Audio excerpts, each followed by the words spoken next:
আসসালামু আলাইকুম প্রিয় শিক্ষার্থী, আমন্ত্রণ জানাচ্ছি আমাদের আজকের পাঠে। শিক্ষার্থীরা, আমরা নন কোঅর্ডিনেটদের আজকে একটি বিশেষ পর্ব নিয়ে আলোচনা করব।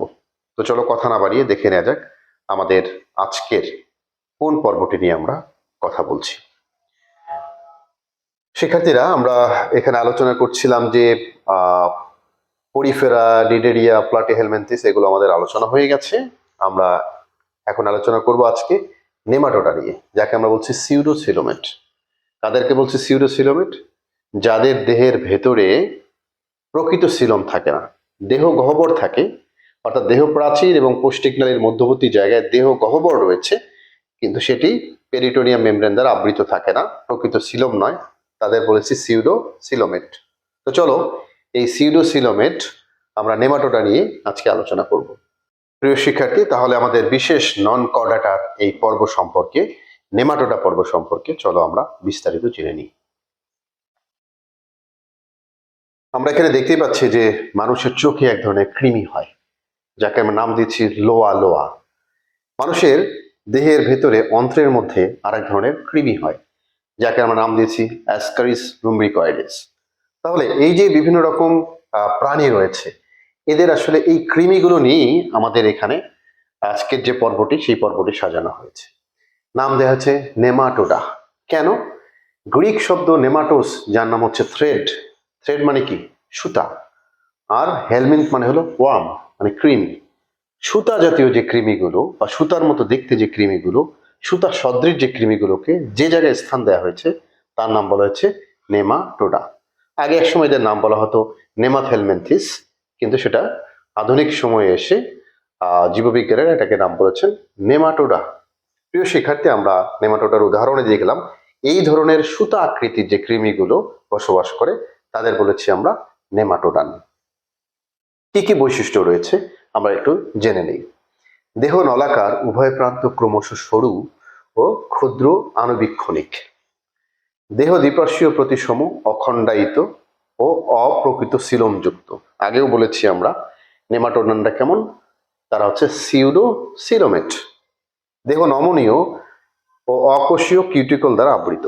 দেহের যে ত্বক রয়েছে কিউটিকল, সেটি অকোষীয় কিউটিকল দ্বারা আবৃত, দেহ নমনীয়।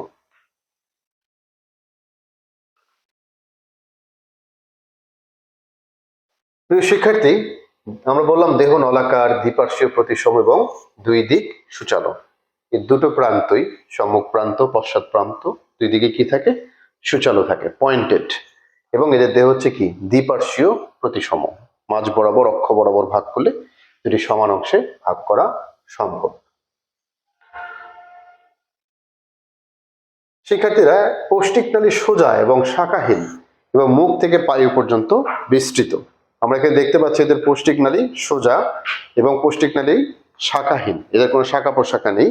আর একটা আমরা বললাম হলো মুখ থেকে কি পায়ু পর্যন্ত পুরোটাই পৌষ্টিকনালী নালী এরকম কি থাকে? ইলংগেটেড থাকে, বিস্তৃত অবস্থা থাকে। মুখ থেকে পায়ু পর্যন্ত পৌষ্টিকনালী বিস্তৃত। আমরা এদের দেহ গহ্বরের কথা বলছিলাম যে এর মাঝখানে কি আছে? দেহ প্রাচীর এবং পৌষ্টিকনালীর মধ্যবর্তী জায়গায় দেহ গহ্বর আছে বটে, কিন্তু এদের এই দেহ গহ্বর কি? অপ্রকৃত সিলোমযুক্ত, মানে এটা পেরিটোনিয়াম মেমব্রেন দ্বারা আবৃত নয়। এখানে যে ভিজেরাল পর্দা বা পেরিটোনিয়াম মেমব্রেন সেটা থাকে না। তো আমরা বলছি যে দেহ গহ্বর মেজোডাম আবৃত নয় বলে একে আমরা বলছি সিউডোসিলোম। আমরা একটা উদাহরণ দেখতে পাচ্ছি যে শুরুতেই যে উদাহরণটা আমরা দেখেছিলাম, মানুষের চোখের কৃমি বা চোখ কৃমি বলা হয়।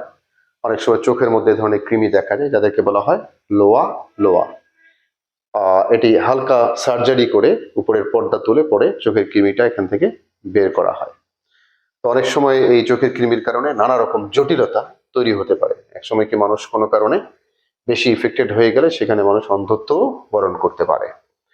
এছাড়াও আমাদের দেহের অন্ত্রের মধ্যে অ্যাসকারিস লুম্ব্রিকয়েডেস, যেটাকে আমরা গোলকৃমি বলে থাকি, এই গোলকৃমিও আমাদের অন্ত্রের মধ্য থেকে পুষ্টি চুরি করে খায়। আমাদের দেহ থেকে যে নিউট্রিয়েন্ট ম্যাটেরিয়ালস গুলো আছে, নিউট্রিশন গুলো আছে, এগুলোকে তারা চুরি করে খায় এবং অপুষ্টিহীনতায় ভোগে। বিশেষ করে শিশুরা অপুষ্টিহীনতায় বেশি ভোগে থাকে।